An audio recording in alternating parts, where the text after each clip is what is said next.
everyone. My name's Rowan Little. For those who don't know me, I am a future celebrity, current oldest young person in existence, and perpetually afraid of the weather. Some people would describe me kind of like a doll at a toddler's tea party. I'm very stiff. I'm dressed very weird. I'm kind of unnerving but whimsical. I have eyes that will not look directly at you but kind of follow you. You know? Things like that. I'm also kind of something of an empath. You know, sometimes I think about things that people have to go through every day, and it just makes me so sad. Like when I think about how people willingly live in Indiana. That one's tough.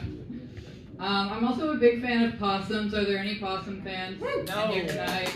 All right. I like possums. They're America's only native marsupial. I like my marsupials like I like my women, screaming in a dumpster, not able to contract rabies, and, you know, eating ticks. It's environmentally friendly. Yeah, all right. That one's in it. Even though I'm a vegetarian, I really think that jokes about meat are kind of the best jokes because they're a rare medium well done. All right. But enough about me. Let's talk about me. I recently escaped a 3-day test at a hospital. I had a bunch of wires hooked to my brain and a camera on me 24/7. Every now and then the universe throws a bone to the attention seekers among us, and it's nice. But after 3 days of that nonsense, I was told that the test was perfectly fine. My brain waves are beautiful even, which I've long suspected, but, you know, confirmed. And you know, when you get good news like that, everyone tends to be taking it in a positive way, like, yay, congrats, nothing's wrong with you. But for people who have dealt with chronic illness before, you may understand why I'm pissed off. And for those who don't, I will do an extended metaphor. You have a mouse in your kitchen, okay? You know you have a mouse in your kitchen. There are mouse droppings everywhere, mouse fur, bites taken out of bread. Okay, you have a mouse. And so you thought at first maybe the mouse would go away on its own, but it's been 4 years, and the mouse has not gone away. So you're thinking, okay, he must have changed his permanent mailing address. That's awesome. So you call an exterminator, let's say maybe 12 different exterminators of varying specialties, and the exterminator comes and looks for the mouse, but it can't find it.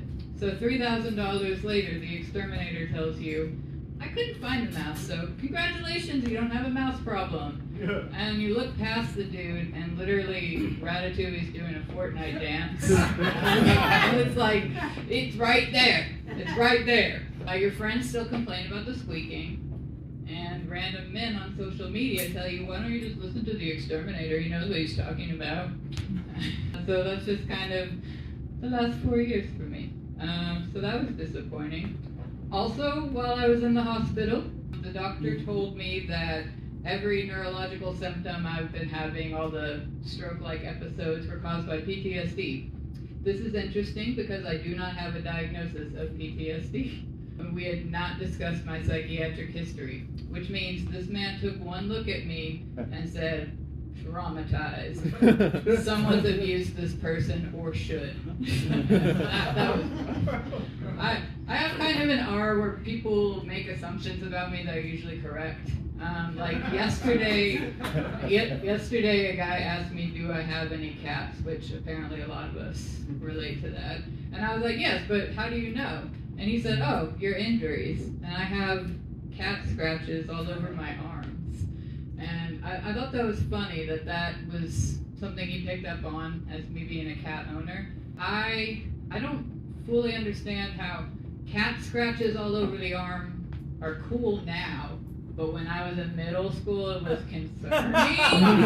It was weird. What? Times have changed. Alright, that is all I have, friends. I hope you have fun.